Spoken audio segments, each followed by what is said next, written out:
Hello traders, आज 24 जनवरी है और शनिवार का दिन है। अब आने वाले दिन के ऊपर हम लोग मार्केट के ऊपर आज बात करते हैं और यहाँ से मेरा पॉइंट ऑफ व्यू क्या है और मार्केट का पॉइंट ऑफ व्यू क्या है, वो दोनों के ऊपर बात करते हैं। और वीडियो थोड़ा पूरा देखेंगे तो आपको आगे का भी मेरा पूरा व्यू है, कौन सा सेक्टर है और कौन सा स्टॉक है। इसमें मैं एक सेक्टर भी देने वाला हूँ आने वाले के टाइम पे, जो सिल्वर का काम करेगा। जब अभी सिल्वर का काम कर रहा है ना, वही वाला मुझे एक सेक्टर मिला है, तो आने वाले टाइम पे वो सिल्वर का काम करेगा। जो आज सिल्वर काम कर रहा है ना, वही हिसाब से वो काम करने वाला है। वो एक सेक्टर है, तो स्पॉट किया हूँ और उसके पीछे का रीज़न भी मैं आपको बताता हूँ कि क्यों मैं स्पॉट किया हूँ और मेरे को क्यों वो सही दिख रहा है। निफ्टी की बात करें हम लोग, आज 24 तारीख है, शनिवार है। जो मेरा मानना है, मार्केट यहाँ से करीबन देखेंगे तो ओपन आई वाला सिस्टम हुआ है। पोजीशन थोड़ा बहुत ऊपर गया है, यहाँ से नीचे आया है और सेलर एक्टिव हो रहे हैं। सेलर एक्टिव हो रहे हैं और बायर इंटरेस्टेड नहीं है बाइंग करने के लिए। बाइंग का भी आंकड़ा कम आ रहा है। बाइंग के लिए रिटेल पब्लिक इंटरेस्टेड नहीं है। जो रिटेल की जो यहाँ से जो उसको मिल रहा था बाइंग का, वो यहाँ पे वो लोग इंटरेस्टेड नहीं है, क्योंकि प्राइस डेली नीचे आ रही है। जिसके पास भी केस पड़े है वो लेने के लिए इंटरेस्टेड नहीं है, प्राइस और नीचे आने का वेट कर रहे हैं। और मेरा मानना है होगा नहीं होगा वो आने वाला टाइम बताएगा। ये 200 मूविंग एवरेज है, यहाँ पे होल्ड कैंडल भी किया था। ये कैंडल का लो ब्रेक होना नहीं चाहिए मार्केट में। अगर यहाँ से बायर को प्राइस को होल्ड करना है, प्राइस अगर होल्ड करना है तो जो ये 24,900 का लेवल है उसको ब्रेक नहीं करना चाहिए। अगर ब्रेक करेगा तो यहाँ पे कोई सपोर्ट है नहीं, फिर होल्ड करने के लिए प्राइस यहाँ तक ला सकता है। यही वाला कैंडल में कहीं पे प्राइस ला सकता है। हम लोग मार्किंग मारा तो ये वाला कैंडल से लेके कहीं यहाँ पे भी सपोर्ट ले सकता है प्राइस। जो सीनरियो भी फिलहाल दिख रहा है, ऐसा तो लग रहा है कि ब्रेक करेगा। माइंड एक्सेप्ट कर नहीं पा रहा, पर चार्ट बता रहा है कि यहाँ से प्राइस ब्रेक होने वाली है। वो हमको देखना पड़ेगा। अगर ये यहाँ पे प्राइस मूवमेंट क्या कर रही है, नीचे क्लोज कर रही है, होल्ड कर रही है। अगर होल्ड करेगी तो लंबे टाइम के लिए प्राइस नीचे रहने वाली है, वो याद रखना। आने वाले बजट में मार्केट कोई ना कोई नेगेटिव न्यूज पकड़ के चल रहा है, जो चार्ट हमको बता रहा है। आज तक कभी ऐसा हुआ नहीं कि बजट के टाइम पे प्राइस नीचे आती थी, हमेशा बजट के टाइम पे प्राइस अप साइड जाती थी। जो हमको और तुम लोग को जो वीडियो देख रहे हो उसको पता नहीं है कि न्यूज क्या आने वाली है। बड़े लोग को बात पता चली है क्या हुआ है, उसके वो हिसाब से प्राइस में एडजस्ट हो रहा है। और नेगेटिव न्यूज कुछ ना कुछ तो आएगी बजट में, वो पक्का है। वो हमको देखना पड़ेगा क्या आएगी, वो आने के बाद पता चलेगा। कुछ तो न्यूज नेगेटिव है मार्केट के लिए, वो हमको याद रखना है। मार्केट में एक आध न्यूज नेगेटिव आएगी, वही नेगेटिव न्यूज की वजह से प्राइस नीचे आ रही है। अगर यहाँ से अगर नेगेटिव न्यूज कुछ आई नहीं तो प्राइस यहाँ से ऑल टाइम हाई चले जाएगी, कंफर्म है वो, 1 या 2-3 दिन में, वो याद रखना। अगर बजट में कुछ खराब न्यूज नहीं आई तो यहाँ से प्राइस वन शॉट में 1 या 2-3 दिन में प्राइस अपसाइड में से ऑल टाइम हाई निकल देगी, वो याद रखना। ये जो गिरावट आई है ना, वो पक्का कुछ ना कुछ नेगेटिव न्यूज की वजह से आई है। जो बाद में टीवी में आता है ना, वो हमको दिखाया जाता है। मूवमेंट पहले ही बन जाती है मार्केट में। जो बड़े लोग हैं वो पहले मूवमेंट करके काम करके बैठ जाते हैं। जो ये दिख रहा है अभी फिलहाल कि यहाँ पे नेगेटिव न्यूज है, क्योंकि बायर यहाँ से प्राइस नीचे आई ना, यहाँ से होल्ड लेके प्राइस अपसाइड में निकली है, तो यहाँ कोई सपोर्ट ही नहीं दिख रहा है। प्राइस बड़ी बड़ी रेड कैंडल में प्राइस नीचे आ रही है, तो बड़े लोग माल छोड़ रहे हैं। ये 24,900 का लेवल है, उसके नीचे अगर क्लोज हो जा रहा है 1 या 2 दिन तो प्राइस यहाँ फिर सपोर्ट लेने के लिए कुछ है नहीं, बचा भी नहीं है। यहाँ पे 22,800 के आसपास हम लोग पकड़ के चलना पड़ेगा, लंबा वाला टारगेट आएगा नीचे, फिर कुछ होल्ड करने के लिए नहीं है। अगर 24,900 के नीचे एक बार क्लोज हुआ ना तो प्राइस को याद रखना, 24,900 के नीचे क्लोज हो रहा है तो प्राइस लंबा नीचे आने वाला है, और लंबे टाइम के लिए फिर हमको पिछले 6 महीने देखना पड़ेगा, आगे वाला 6 महीना भूलना पड़ेगा हमको। दिख नहीं रहा है फिर भी बजट तक अभी एफएनओ वाले कुछ ना करे वही बेटर है, मेरा पॉइंट ऑफ व्यू से। अगर आप केस में बैठे बेटर है, बजट आ जाने दो, उसके बाद जो करना है करो। अगर कुछ भी करेंगे आपका लॉस पक्का है इसमें, ये टाइम पे मार्केट में वो देखना पड़ेगा। बैंक निफ्टी, हम लोग बैंक निफ्टी के ऊपर बात करते हैं। बैंक निफ्टी भी नेगेटिव ही है, तो इतना नेगेटिव नहीं हो रहा है बैंक निफ्टी। फाइनेंस सेक्टर इतना नीचे नहीं आ रहा है, उसका रीजन समझ में नहीं आ रहा, पर बैंक निफ्टी स्ट्रांगली खड़ी है, वो बात कर सकते हैं हम लोग। ये अभी 200 मूविंग एवरेज उसका 56,600 का है, तो हमको यहाँ पे पहला सपोर्ट यही मिल जाएगा। 57,000 के नीचे जब तक प्राइस क्लोज ना करे तब तक लंबा डिप इसमें दिख नहीं रही है बैंक निफ्टी में। जब तक ये 57,300 मतलब यहाँ से 1000 पॉइंट का मूवमेंट है बैंक निफ्टी में डाउन साइड, तब भी सेफ है। उसके नीचे क्लोज होगा तब जाके बैंक निफ्टी थोड़ा वीक दिखना शुरू होगा, और यहाँ से नीचे की साइड में लंबा टारगेट मिलेगा, जो मुझे बैंक निफ्टी में नहीं दिख रहा है फिलहाल के लिए। और मिड कैप स्मॉल कैप में भी सेम ही सिनेरियो है, 200 मूविंग एवरेज ब्रेक कर दिया है, प्राइस नीचे आ रही है। और जो लास्ट 2 साल गया है मिड कैप स्मॉल कैप के लिए, वो देख के मुझे लग रहा है कि ये पिछले 3-4 महीने या तो 5 महीने या तो 6 महीने मिड कैप स्मॉल कैप के लिए रहना चाहिए। ये साल के लिए बात कर रहा हूँ, 2026 का बात कर रहा हूँ। हमको पिछले 4 से 5 महीना मिलेगा मिड कैप स्मॉल कैप में, जो ऑल टाइम हाई ब्रेक करने के बाद प्राइस अच्छा खासा अपसाइड में निकलेगी। हम देखेंगे यहाँ पे 24 में आ गया है, सितंबर 2024 में, उसके बाद पूरा प्राइस यहाँ से कंसोलिडेट हुआ है, प्राइस गया नहीं है कहीं पे। 61,000 यहाँ पे 24 में आ गया था, ये 26 चल रहा है, 2 साल पूरा खराब हुआ है। उसके बाद यहाँ से प्राइस निकलना चाहिए अपसाइड में, और जो ये पेंडिंग मूवमेंट है वो हमको मिलेगा आने वाले पिछले ये साल के पिछले 4 से 5 महीने या तो 6 महीने के लिए दिखेंगे। अभी फिलहाल कुछ क्लियरिटी नहीं दिख रही है, प्राइस डाउन साइड में ब्रेक कर रही है यार, ये लेवल भी ब्रेक नहीं होना चाहिए, जो ये लेवल है वो ब्रेक नहीं होना चाहिए। यहाँ से प्राइस इससे पहले कहीं ना कहीं सपोर्ट लेकर प्राइस अपसाइड में निकलने का प्रयास करेगी। ये निफ्टी स्मॉल कैप है, ये भी सेम सिनेरियो है, 200 मूविंग एवरेज से डाउन है, और यहाँ पे सपोर्ट करने के लिए कुछ है नहीं। और जिसके अभी फिलहाल पड़े मिड कैप स्मॉल कैप और अच्छा खासा लॉस होगा मेरे ख्याल से। आपने कहीं पे भी बाई किया होगा, अच्छा खासा डेंट लगा होगा मार्केट में। इंडेक्स आपको नहीं दिखा रहा है, क्योंकि कोई स्टॉक है, 2-3 स्टॉक है, 5 स्टॉक है, उसको पूरा इंडेक्स को ऊपर रखा हुआ है। जो अभी स्टॉक है मिड कैप और स्मॉल कैप का, वो 20,000 निफ्टी वाला स्टॉक है, सब मोस्टली 60-70% 20,000 निफ्टी वाला स्टॉक है, तो हमको देखना पड़ेगा। तो वो स्मॉल कैप भी चलेगा, तो वो भी मिड कैप के साथ में चलेगा पिछले 5 से 6 महीने में, और पिछले 5-6 महीने मिड कैप स्मॉल कैप के नाम पे रहेगा, वो याद रखना। आज के टाइम पे कोई बता नहीं रहा मिड कैप स्मॉल कैप का, मैं बता रहा हूँ, आने वाले 5-6 महीने के बाद हमको पता चलना स्टार्ट हो सकता है। और कोई गारंटी नहीं है यहाँ पे मिड कैप स्मॉल कैप में मूवमेंट आवे, जो मुझे चार्ट में दिख रहा है और जो मुझे एनालिसिस हो रहा है उसके हिसाब से मैं आपको बता रहा हूँ।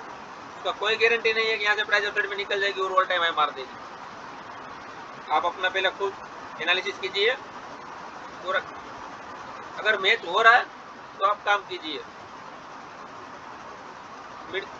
निफ्टी 500 का इंडेक्स है, इसका भी सेम सिनेरियो है निफ्टी की जैसा ही, लेवल ब्रेक हुआ है 200 मूविंग एवरेज और प्राइस नीचे है, देखेंगे तो ये भी यहाँ पे कहीं पे ये सपोर्ट लाइन है, यही कहीं पे भी प्राइस होल्ड करने का प्रयास करेगा। अगर ब्रेक होने के बाद अगर कंटिन्यू हुआ प्राइस, तो ब्रेक तो ऑलरेडी हो गया है, जो 200 मूविंग एवरेज ऑलरेडी ब्रेक हो गया है।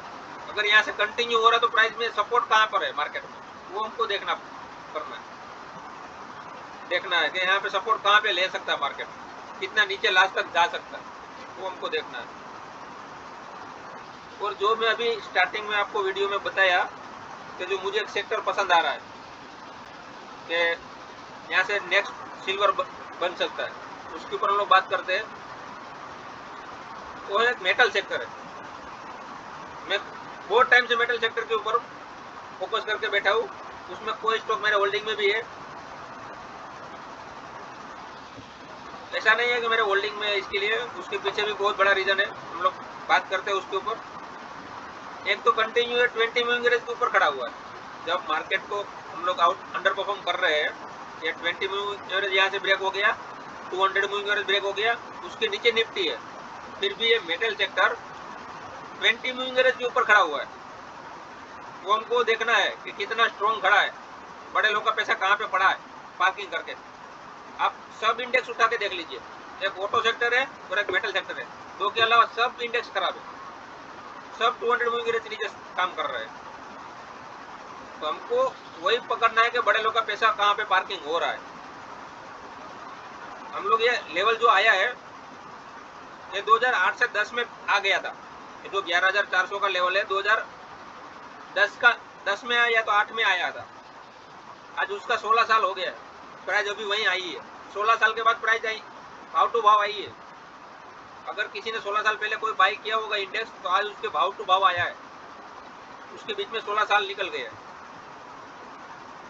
अगर ये 16 साल के बाद प्राइस यहाँ पे आई है, तो ये हमारा प्रॉफिट करने के लिए नहीं आई है। अगर हम यहाँ से नीचे से इधर किसी ने बाई किया और यहाँ पे हम लोग सेल कर दे, हमारा भाव को एग्जिट करने के लिए नहीं आई है।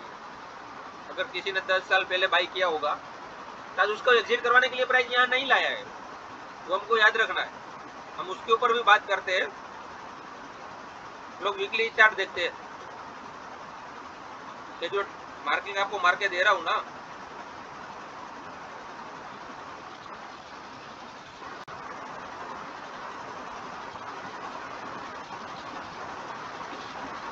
ये 2024 का है।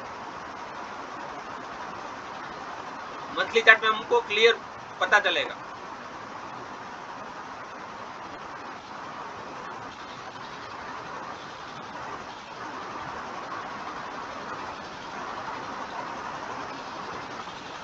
तो पूरा कंसोलिडेट जोन हुआ है पूरा, और यहाँ पे भी कंसोलिडेट जोन होने के बाद प्राइस यहाँ से निकल रही है अपसाइड में।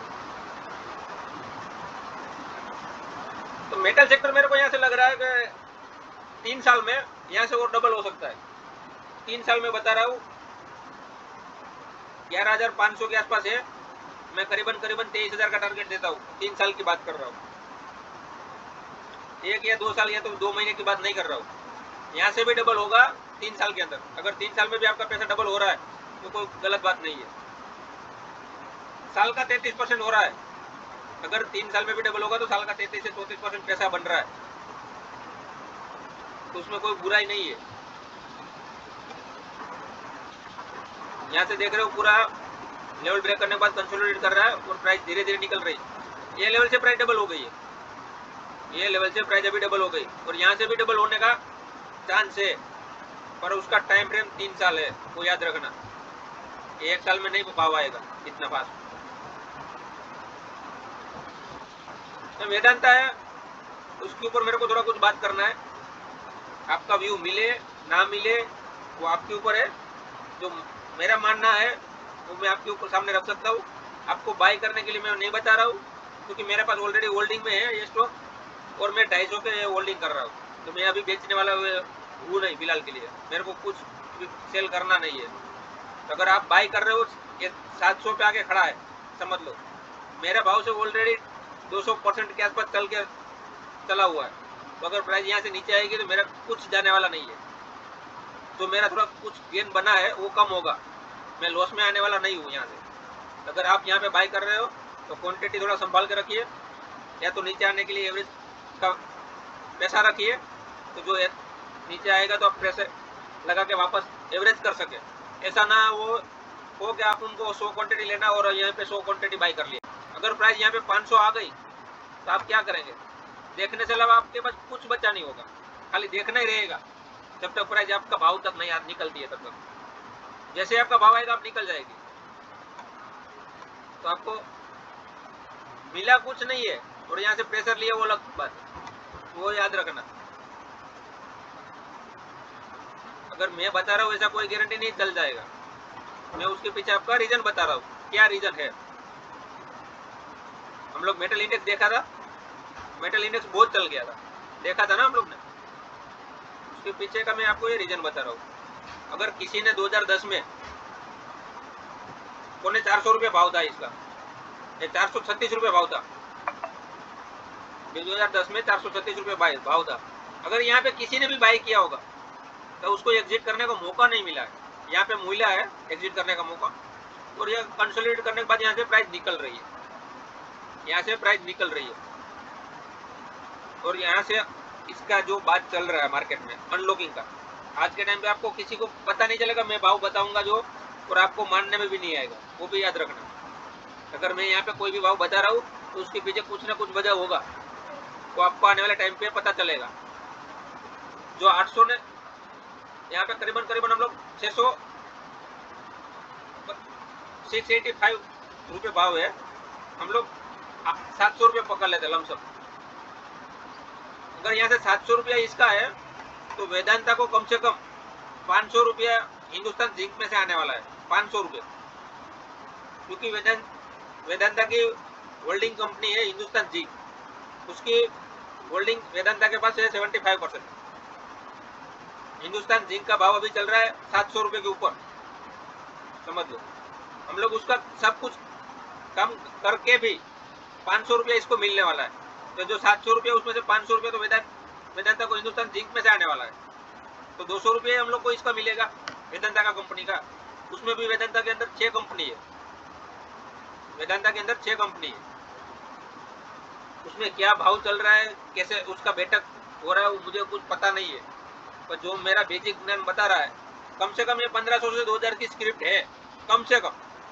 अगर अनलॉकिंग होगा उसका हिंदुस्तान जिंक का, अगर कंपनी बंद इसमें वेदांता में होगा, जो मुझे दिख रहा है उसमें 5 कंपनी अलग करेंगे और वेदांता को वेदांता होल्डिंग में रखेंगे। जो मुझे दिख रहा है, अभी मेरे पास कुछ न्यूज आई नहीं है, जो मुझे चार्ट पे दिख रहा है वो आपको मैं बता रहा हूँ कि मेरा मानना क्या है वेदांता स्टॉक के ऊपर। वो आने वाले टाइम पे बताएगा राइट है रॉन्ग है, वो हम लोग बाद में देखेंगे। अगर कोई फ्रेश बाइंग कर रहा है समझ लो, तो उसका 500 रुपये का एसएल बन रहा है, 500 के नीचे प्राइस आनी नहीं चाहिए, नहीं तो 500 के नीचे प्राइस आएगी थोड़ा डिप देखने को मिलेगा, मुझे कुछ सिनेरियो में दिख नहीं रहा। अगर यहाँ से मैं 1500 रुपये के 1500 से 2000 की भाव अभी का बता रहा हूँ, समझ लो अभी जो ये भाव है उसके पास होल्डिंग है, जो हिसाब से उसके पास होल्डिंग है, तो उसका भाव कम से कम मुझे यहाँ पे डबल होना चाहिए था, 1400 से 1500 रुपये। हम लोग वो छोड़ देते हैं, कम से कम 1.5 साल में 18 महीने में ये स्टॉक यहाँ से डबल होगा। आने वाले टाइम पे जो नहीं, जिसको नहीं समझ में आ रहा है मेरा व्यू, वो यहाँ से छोड़ दे, कोई दिक्कत नहीं है मुझे, मगर यहाँ से कम 1400 डबल होता है, 1400 मैं आपको 18 महीना देता हूँ। आज पहला महीना चल रहा है जून 2027 तक, आपको ये भाव 1500 रुपये मिलेगा कम से कम। ये अभी फिलहाल जो स्प्लिट होगा भाव कम हो जाएगा, वो सब होगा, वो यहाँ से कम 1.5 साल में आपका पैसा डबल करके जाएगा। तो वेदांता का जो स्टॉक है वो याद रखना। और अगर मेरा यहाँ मैं आपको फिर भी बता रहा हूँ, मेरा होल्डिंग 250 रुपये से है और मैं बैठा हूँ वो 250 रुपये से पकड़ते, तो मुझे कुछ फर्क नहीं पड़ेगा अगर नहीं भी आया तो भी। मेरा फिर भी 8 महीने में मेरा 200% रिटर्न बन गया है, 8 महीने में मेरा 200% रिटर्न बन गया, मुझे कुछ फर्क नहीं पड़ने वाला है अगर यहाँ से प्राइस और नीचे आ जाएगी। अगर आप बाय कर रहे हो तो अपना व्यू थोड़ा देखिए और अपना कैपिटल को सेफ रखिए। जब एंट्री कर रही है तो उतना ही कैपिटल लगाइए कि ऐसे लाएगा तो हम लोग ले सके। वीडियो देखने के लिए खूब खूब धन्यवाद। आने वाले टाइम पे देखते हैं मार्केट वर्क करता है नहीं करता है। और जब तक बजट ना आवे तब तक साइड में बैठिए और एंजॉय कीजिए। मार्केट ट्रेड करने लायक मार्केट है नहीं। ट्रेड करने के लिए हमको आने वाले टाइम पे दूसरे महीने से मिलेगा मौका ट्रेड करने के लिए, तब बात करेंगे उसके ऊपर। वीडियो देखने के लिए खूब खूब धन्यवाद। अगर चैनल सब्सक्राइब नहीं किया तो सब्सक्राइब कर लीजिए।